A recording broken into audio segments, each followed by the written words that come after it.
La CIA, tu gestoría cultural.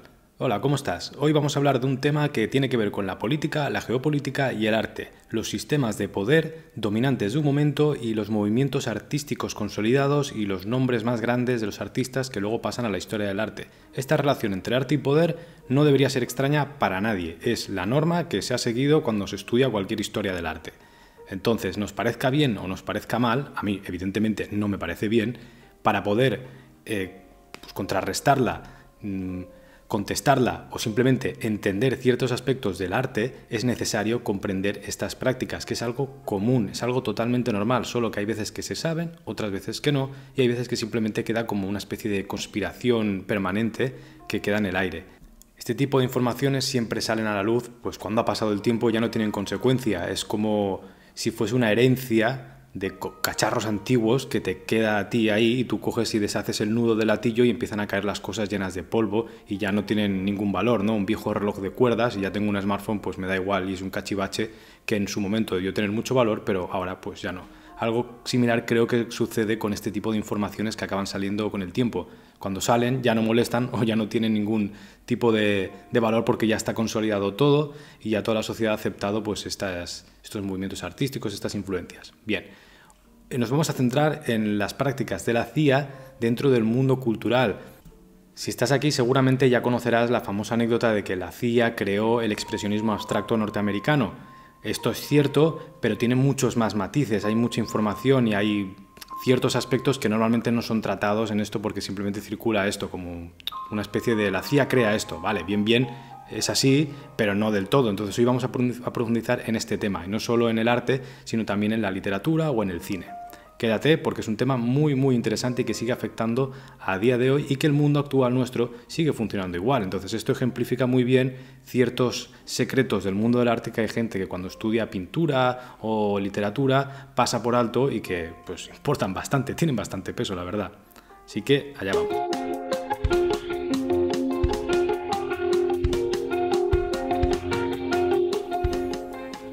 Bien, como he dicho al principio, lejos de sorprendernos, este tipo de intervenciones políticas en el curso de las artes debería servir para constatar la estrecha simbiosis que siempre ha existido entre arte y poder. Al fin y al cabo, la capacidad transformadora del arte suele venir de ese coqueteo entre las altas esferas sociales en un contexto determinado, acompañado de una posterior rebeldía y que luego finalmente es sometida de nuevo y así como una especie de juego de seducción de tira y afloja. El ejemplo más claro lo tenemos en el siglo XIX. Hasta el siglo XIX, en la historia del arte así generalista occidental, europea, ¿no?, vemos un continuo circuito artístico que nace desde los encargos de reyes, emperadores y clérigos. Es en pleno auge romántico que el artista se ve liberado de esa carga y emprende un camino individual, emancipador, donde el único rey sobre el lienzo es el pintor, mediante sus ideas y su pincel, y bueno, un poco toda esta fantasía que aún contamina un poco a día de hoy nuestra concepción, nuestra forma de ver el arte en general, ¿no? Al final el poder en estos casos se pone creativo y encuentra nuevas formas para dominar a artistas, arte, cultura y por lo tanto al resto de pueblos que quiere dominar también imponiendo pues su propia cultura siempre pues bajo sus intereses. Esto es lógico. De esto, de la dominación cultural geopolítica, hablaremos en el siguiente vídeo que subiré. Entonces, todos estos vídeos se complementan, tanto el de Mark Rothko como Arshile Gorky, con este y con el siguiente se van a complementar y te recomiendo que los veas todos juntos porque son muy clarificadores, la verdad.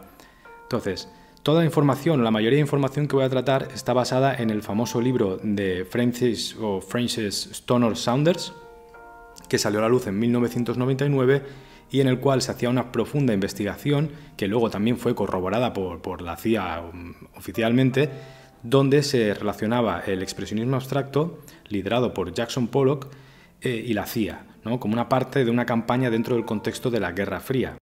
Por si hay algún marcianito en la sala, la Guerra Fría es el periodo que surge tras la resolución de la Segunda Guerra Mundial. Existe un reparto global de influencias y poderes y está el bloque soviético que queda enfrentado al bloque o eje capitalista liderado por Estados Unidos. Ya en ese momento se han degustado las consecuencias de la bomba nuclear y nadie quiere enredarse en una guerra atómica que solo puede acabar con una especie de apocalipsis terrícola. Desde ese momento, la Gran Guerra debe ejecutarse en silencio, mediante el uso del espionaje, la propaganda y una gran apuesta en el dominio económico y cultural a nivel mundial. En lugar de emplear armas, se empieza a utilizar pues, la propaganda y la dominación cultural a través de las películas y el propio arte.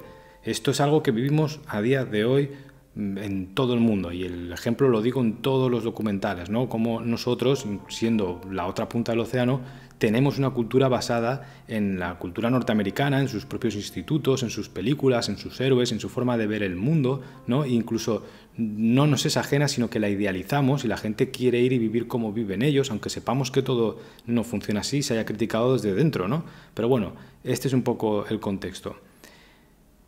En aquel momento que sucede todo esto, que es, como he dicho, tras la Segunda Guerra Mundial, inicios de los años 50, los movimientos artísticos más influyentes de ese momento, son los de la vieja Europa. El cubismo con Picasso y Braque, el expresionismo, el futurismo, etc.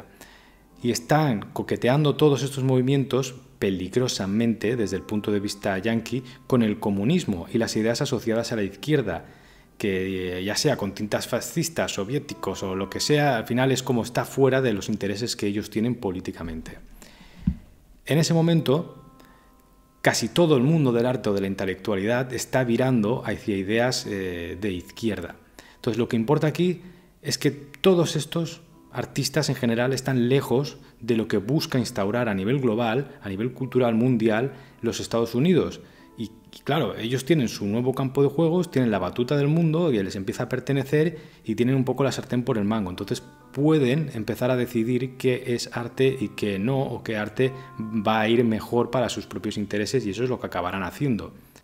Insisto en recordar que esto no es una práctica exclusiva de la CIA y de los Estados Unidos, sino que es algo habitual. Lo vemos cada día, desde premios que se dan nacionales y oficiales que consagran carreras, hasta la decisión de hacer ciertas exposiciones, ciertas retrospectivas en ciertos museos, o comprar una obra o tal producto cultural o tal edición de la RAE para tal, ¿no? Desde centros de poder de cada país, ¿no? Incluso lo que rodea a los centros de poder oficial, que suelen ser unas grandes burguesías o unas grandes clases poderosas, se unen a esa corriente por propia inercia. Entonces, lejos de escandalizarnos, insisto en aceptar esta relación rizomática entre arte y poder y extraer el conocimiento en frío para poder trabajarlo, ¿no? Entonces, yo invito a no imaginar a una serie de señores malvados ahí trajeados, tramando con escuadra y cartabón un plan perverso para crear artistas y movimientos teóricos, porque esto es un poco, cuando comentamos esta anécdota de la CIA con el expresionismo abstracto, lo que me he dado cuenta que la gente con la que hablo se imaginan una serie de espías reunidos en una sala diseñando a una especie de cyborg que es Jackson Pollock, que va a conquistar el mundo con sus eyaculaciones hechas pintura. No es así. La mayoría de artistas exiliados en Norteamérica, que luego conformarán las vanguardias artísticas de aquel entonces, ¿no?, estaban afiliados a movimientos de corte izquierdista o simpatizaban con ideas políticas muy diferentes a las del establishment yanqui.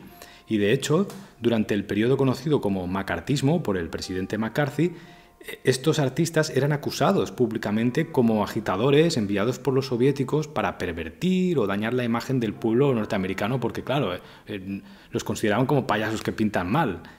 Entonces, es que hasta Pollock había trabajado con el muralista Siqueiros, que del liberal yanqui no tenía nada. Entonces podía llegar a ser tildado en aquel momento como comunista, Pollock.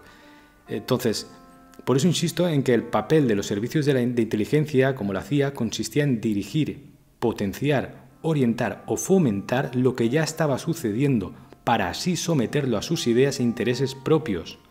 No es que crearan de la nada a estos artistas y sean fruto de su perversa... no, es que incluso a veces se hacía desde una especie de independencia que tenía la CIA, ¿vale?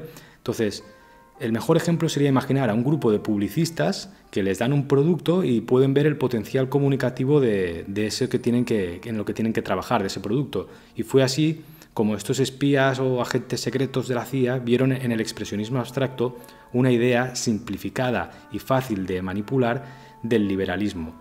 Simbolizaba la libertad absoluta, hombres hechos a sí mismos que promovían esa idea estereotipada de individualismo, del American Way, Dream of Life y un triunfo de la cultura libertaria sobre la cultura totalitaria y el realismo asociado a los rusos.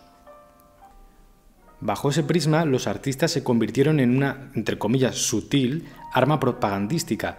La CIA subvencionaba el movimiento incluso a espaldas de los propios artistas. Esto es importante, que esto es lo que no se suele comentar, y es que a la CIA le daba igual Pollock o su Pepito, la madre del topo. No era algo que trabajasen directamente con ellos, sino que ellos cogieron lo que había, el movimiento, y lo llevaron a su terreno para utilizarlo. Y ahora veréis por qué. Entonces, Pollock falleció joven a causa de su alcoholismo, con 44 años si no me equivoco. Esta práctica estratégica no contó directamente con estos artistas, como he dicho, sino que los utilizaba. Y esto revela, porque esto es importante, revela la dudosa posición que a veces tenemos los artistas en el curso histórico, que imaginamos que mediante nuestras ideas, nuestros grandes cuadros y nuestro poder cultural, fomentamos determinadas corrientes o intervenimos en el curso de la historia, y al final cosas como esta demuestran que normalmente acabamos siendo una especie de títeres, de bufones de la corte, que nos podemos reír un poquito y hacer piruetas porque se nos está permitido, pero que al final estamos sometidos al poder del rey de turno, queramos o no queramos. Entonces, en aquel momento, Nueva York se transforma en la capital artística del planeta, y su museo más importante, que por cierto sigue siendo a nivel internacional el mismo, es el MoMA, el Museo de Arte Moderno de Nueva York, que es presidido en aquel momento por Nelson Rockefeller. O sea, este nombre ya sabes quién es, o sea, solo el apellido te tiene que indicar muchas cosas. Es el magnate estadounidense, se dedicó en ese momento sospechosamente a comprar compulsivamente obras expresionistas abstractas de unos jóvenes artistas emergentes que no conocía casi nadie entre estas élites económicas. Entonces, promueve un programa de exposiciones itinerantes que da la vuelta al mundo, como por ejemplo la 12 American Painters and Sculptors en 1953 o The New American Painting, muy conocida esta serie de exposiciones, en el 58. Siguiendo el mismo tráfico de influencias, la CIA durante la Guerra Fría tuvo mucha mano en los medios de comunicación. Esto, pues como a día de hoy, ningún medio de comunicación puede mantenerse por sí mismo libremente, siempre responde a alguna voz, y esto creo que ya hace un tiempo quizá la gente aún tenía dudas, pero es que hoy es que es más que evidente, casi llega a ser un chiste lo de los periódicos y cómo responden a una idea política o a otra, ¿no? Pues en aquel momento la CIA tiene mucha mano en casi todos los medios de prensa escrita, sobre todo de la ciudad de Nueva York. Y allí estaban los periódicos más influyentes del país, y luego a nivel internacional, tú dices New York Times, y aún a día de hoy el carapito este, que es más malo que... Bueno, el Jerry Saltz, que se lo critica más de una vez, que es como el crítico de arte del New York Times, tiene un poder absoluto para consagrar carreras, como sucedió con Matthew Wong en la actualidad, independientemente de que nos guste más o menos este artista. Yo no estoy diciendo que esté mal, a mí me gusta mucho, pero esto es una creación directa de Jerry Saltz desde el New York Times. Pues bueno, en aquel momento sucede algo parecido. En los años 50, el auge de Pollock no se puede entender sin las alabanzas del crítico de arte más famoso, que ya hemos nombrado y citado más de una vez en este canal, Clement Greenberg. Este nombre es el arte norteamericano, está asociado a este señor, en el momento en el cual la crítica de arte tenía cierto poder, ¿no? A día de hoy pues no tiene ninguna influencia. La crítica de arte, digo, ¿no? Entonces, en aquel momento, sí, y este señor alabó mucho la obra de Jackson Pollock. Casualidad o no, pues aquí ya en la mente de cada uno.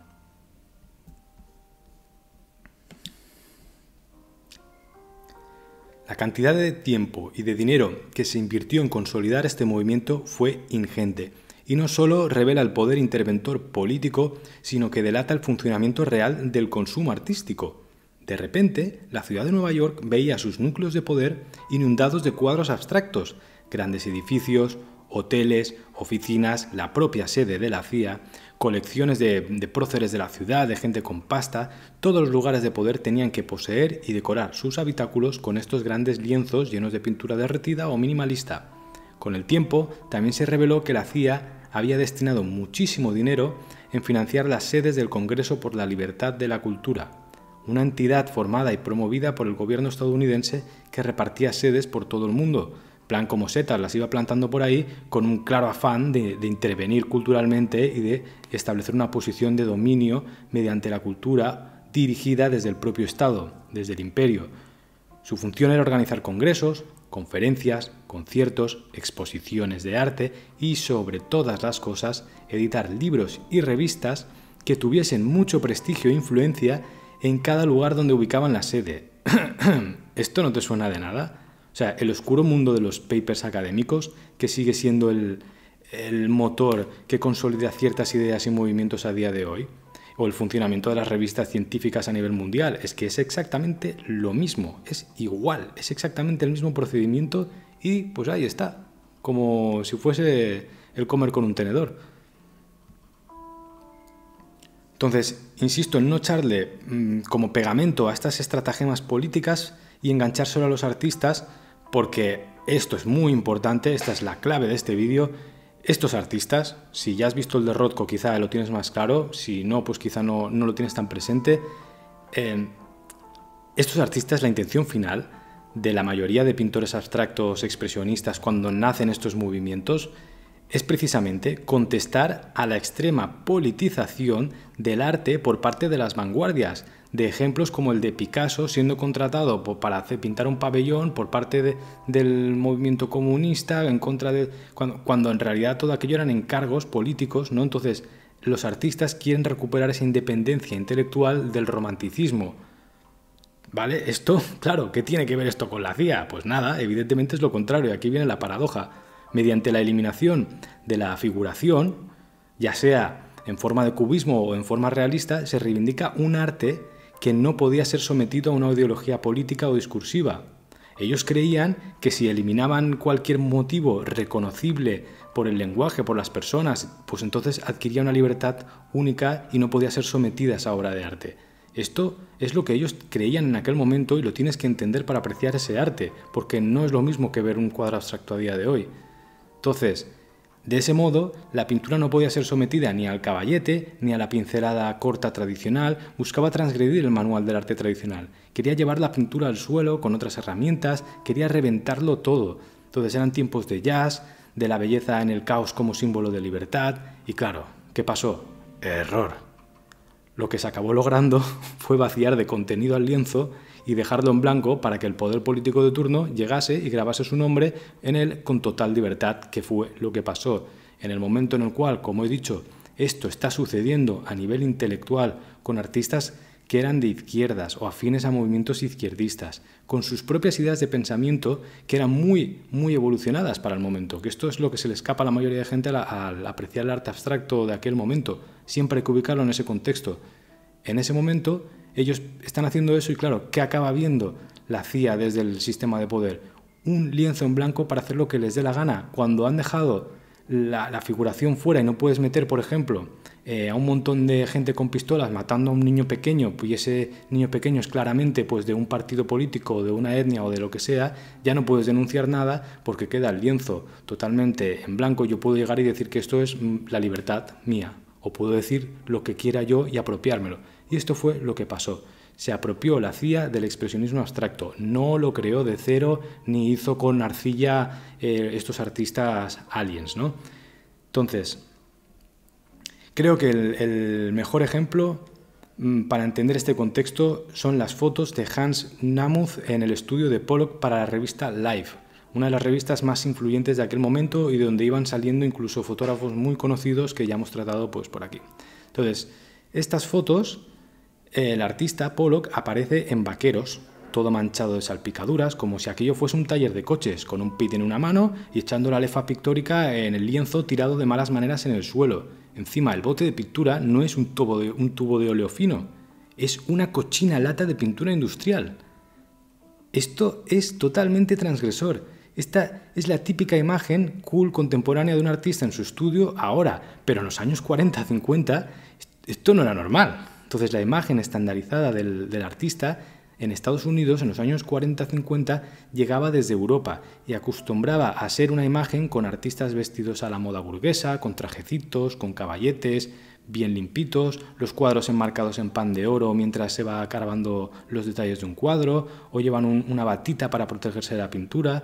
Entonces, Estaba todo, las paletas ordenadas con los colores así bien delicado, tubos de óleo, barnices, cosas, ¿no? Estudios decorados, llenos de objetos como el de Matisse, ¿no? Todo refinado, inspirador, y de repente, ¿no? La sociedad ya genérica, el público general, que es también el que se ve influido por estas imágenes, entiende que un artista es eso, y de repente, como digo, llega la foto, la imagen de este artista norteamericano, en plan solitario, poseído por un espíritu creativo ahí en plan chamán con ayahuasca, porque ni siquiera mira la cámara, sino que sigue ahí eyaculando su lefa sobre el lienzo, en el suelo, como si fuese en plan aquello, la imagen de un rebelde sin causa. Todo esto, si no lo tienes en cuenta a la hora de valorar aquello, y con esto no estoy diciendo que te tenga que gustar un cuadro de Pollock, que a mí no me gustan, pero si entiendes esto, se comprende por qué sucedió aquello, o por qué se le da un valor, o por qué no simplemente es, como a veces se dice, ¿no?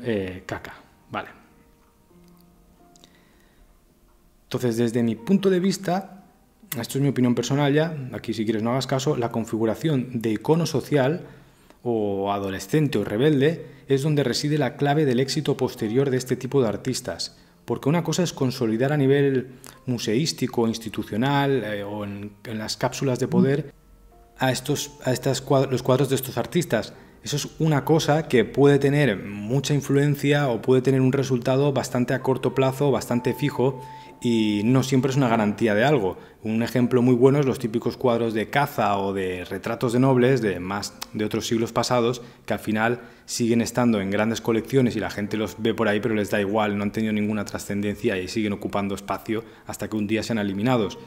Sin embargo, la creación del icono, de la imagen del artista novedosa o ese refresco de la imagen que se tiene del artista es la que realmente influye y consolida estos movimientos como algo masivo o como algo que la gente quiere seguir. Entonces, ya sabemos cómo a cualquier nueva generación le gusta llevar la contraria a sus predecesores, y en general las personas sentimos una debilidad extrema por la posibilidad de afiliarnos a cualquier nuevo movimiento que tenga como atisbos o aires de cambiar el mundo, ¿no? Es un mundo que consideremos enrocado, da igual, sea de un bando político o de otro, en el momento en el cual hay algo enrocado y olemos la novedad, nos queremos afiliar a aquello. Esto es algo totalmente humano y, bueno, lo trata mucho mejor que yo en el libro de metamodernismo Jason Ananda Storm.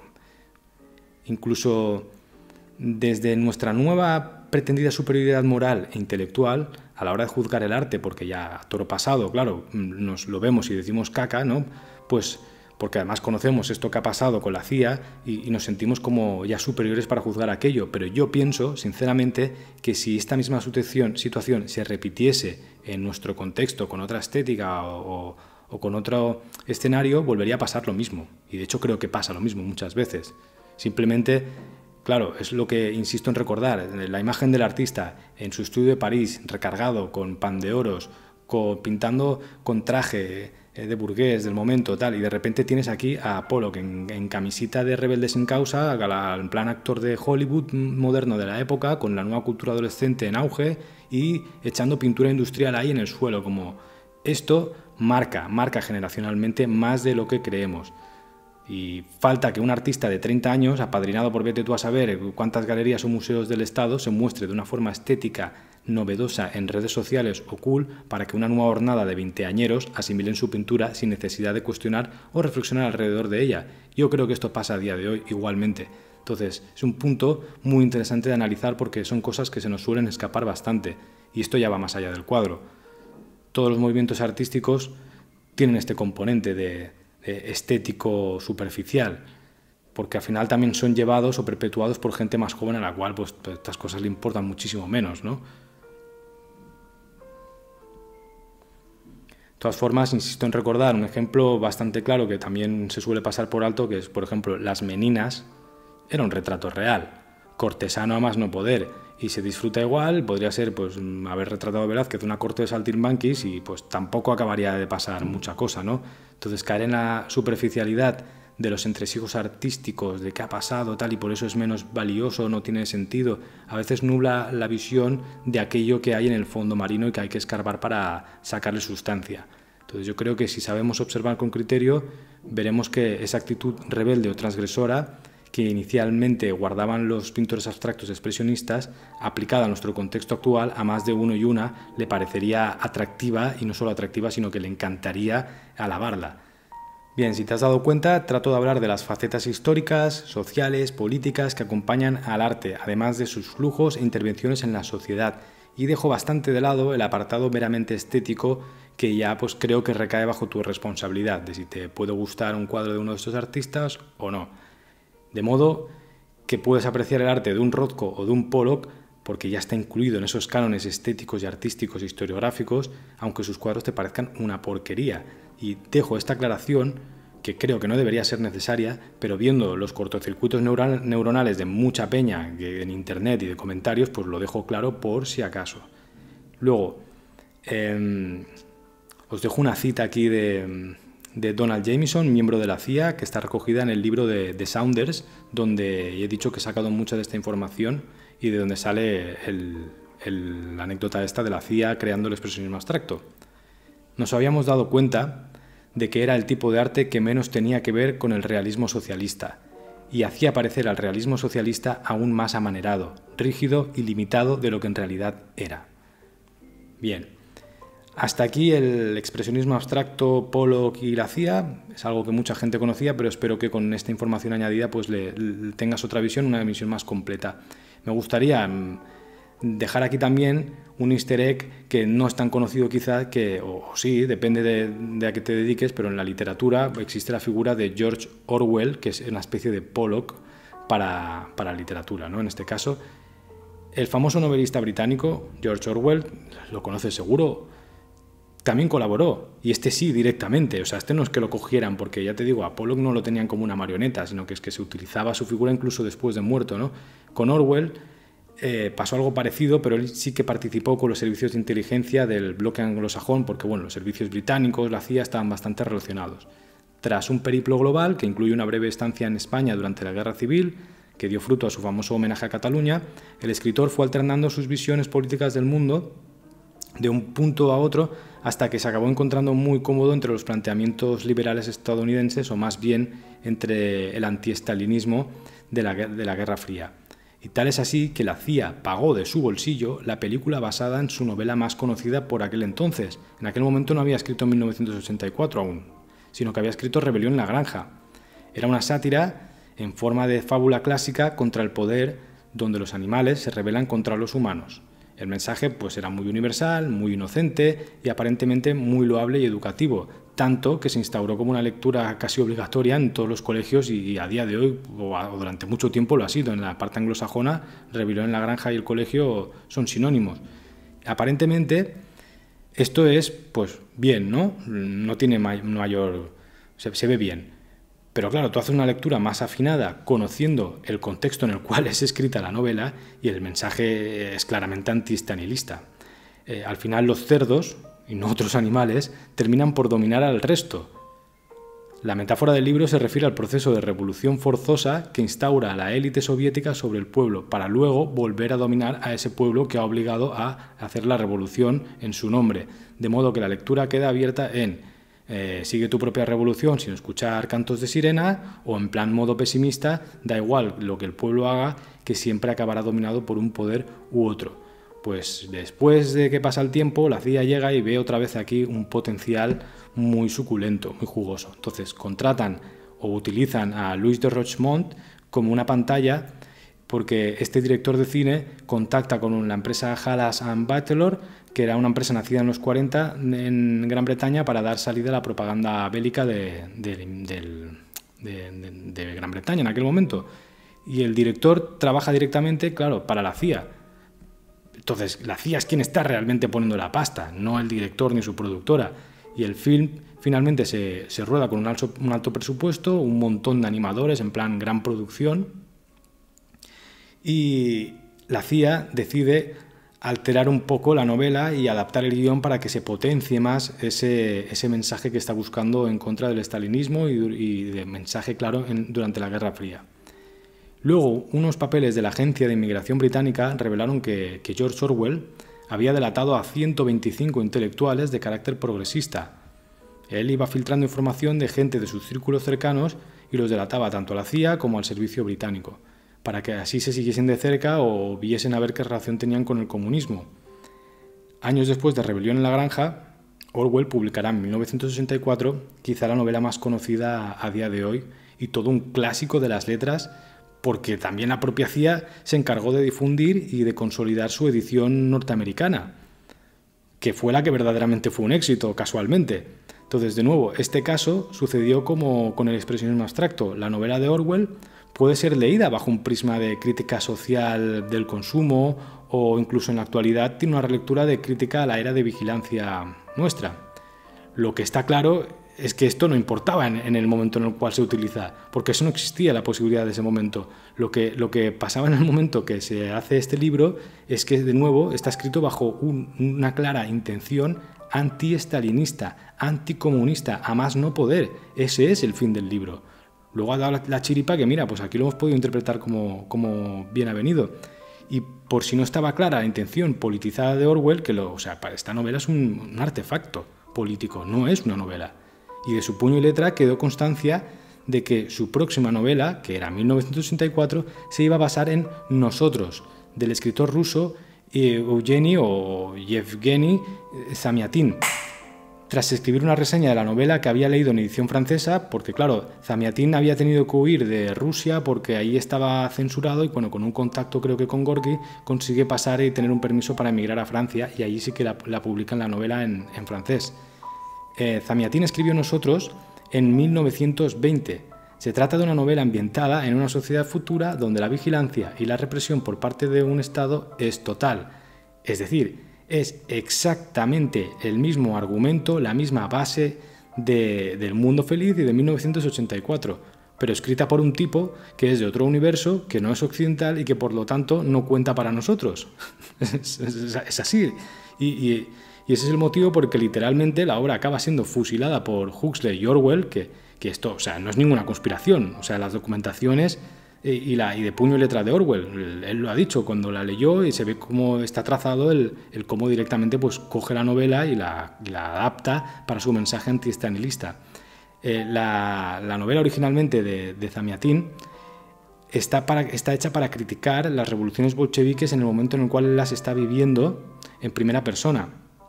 Claro, ya es una crítica a lo que va a acabar siendo un poco el estalinismo, pues se utiliza por parte de Orwell como una especie de cosa que pueda adaptar ya directamente y utilizarlo a su manera. Y bueno, Orwell es vendido y consumido como un genio anticipado a su tiempo, una figura única, revolucionaria, cuando en realidad pues succionó a ese escritor, que tampoco, esto no importa, esto sucede con todas las artes. Al final, para mí, Zamyatin no tiene por qué ser el original, el verdadero y tal, no importa. Al final la novela de Orwell es la que es y está ahí, no pasa nada, pero bueno, que se sepa que esto sucedió así, porque al final este ruso no iba a ser considerado por los circuitos políticos dominantes y se utilizó a Orwell pues encima por parte de la CIA para consolidarlo como ese gran autor. Y bueno, entonces por último ya cierro. Dejo una anécdota muy graciosa que creo que a más de uno y una le va a sonar, muy vigente, y es que durante la Guerra Fría cultural, durante la Guerra Fría, los Estados Unidos son acusados de racistas, que es que lo son. A ver, imagínate si lo son a día de hoy, ¿cómo lo eran hace 60, 70 años? Imagínate el nivel de racismo, ¿no? Creo que te lo puedes concebir perfectamente. Entonces, en una época donde los movimientos emancipatorios comienzan a cobrar fuerza y a hacer ruido, la gente o los movimientos intelectuales de otros países empiezan a preguntar: ¿cómo puede ser que el país de la libertad y de la igualdad de oportunidades, que quiere exportar esos conceptos mundialmente bajo su protección y su dominio, es tan racista con sus propios ciudadanos? La respuesta de la CIA, que ya hemos comprobado que mete mano en todo, pues será sutil pero efectiva, obligando a los estudios de Hollywood a incorporar en los repartos secundarios a personas de color negro. Así, justo en ese momento, la CIA es quien patrocinará y quien pagará el tour europeo internacional del famoso trompetista Louis Armstrong. Esto sucede exactamente en ese momento y no antes ni después. Entonces, cuando en otros vídeos hablo de dominación cultural o de la confusión que a veces tenemos entre progresismo y capitalismo, pues me refiero a este tipo de prácticas al final, que claramente utilizan los chispazos del pensamiento y de revoluciones culturales e intelectuales reales, que son reales, para encender sus propias hogueras. en las que luego la gente llega, pone las manos pensando que así aliviamos el frío que ellos mismos han creado.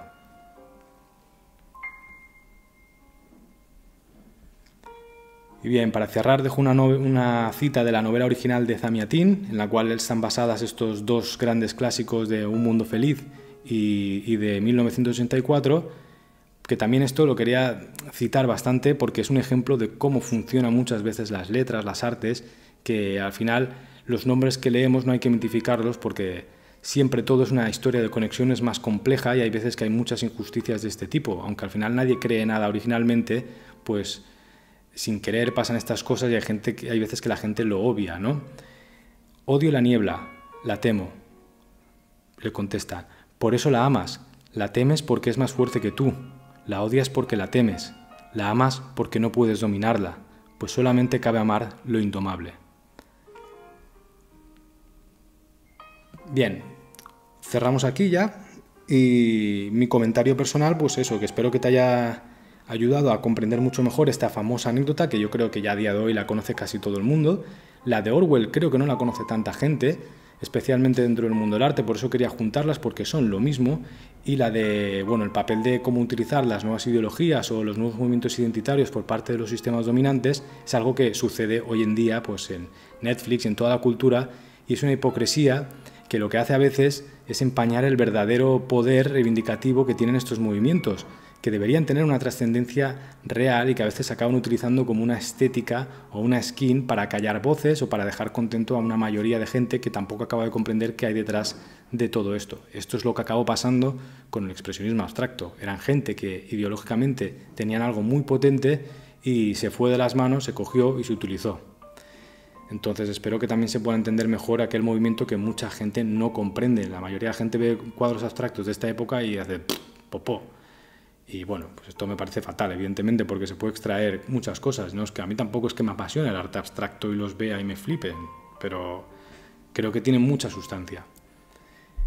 Esto irá conectado con el siguiente vídeo sobre arte y geopolítica, que confronta el sistema asiático en el mercado del arte y el de los Estados Unidos. El vídeo lo hice antes, el otro, pero creo que era más interesante juntar los dos y subir este primero.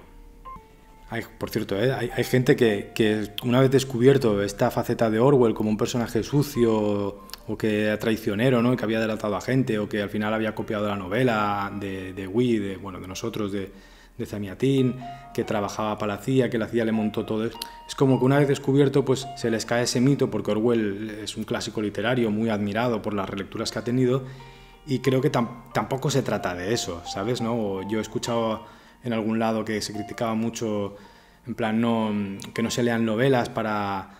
que si quieres saber algo de política pues tienes que leer ensayos, tal. A ver, yo creo que a través de las lecturas personales de cada libro, de cada novela, se pueden extraer cosas o te puede incentivar a investigar más o te puede dar una visión personal. Hay veces que hacemos lecturas, depende de qué edad tenemos. Para mí, mi lectura de 1964 fue cuando tenía 18 o 19 años, y la disfruté porque le hice una lectura en plan novela de aventuras porque es muy sencilla y por otra parte pues le di esa lectura crítica con el sistema que yo empezaba a vivir en aquel momento de era de la vigilancia, que no es como hoy en día que es muy evidente, sino que en aquel momento descubrir que un móvil o que un teléfono me podía guardar un mensaje de texto, ya ni siquiera escucharme o grabarme en voz, me parecía como escandaloso, ¿no? Como algo que iba a trascender y cambiar el mundo.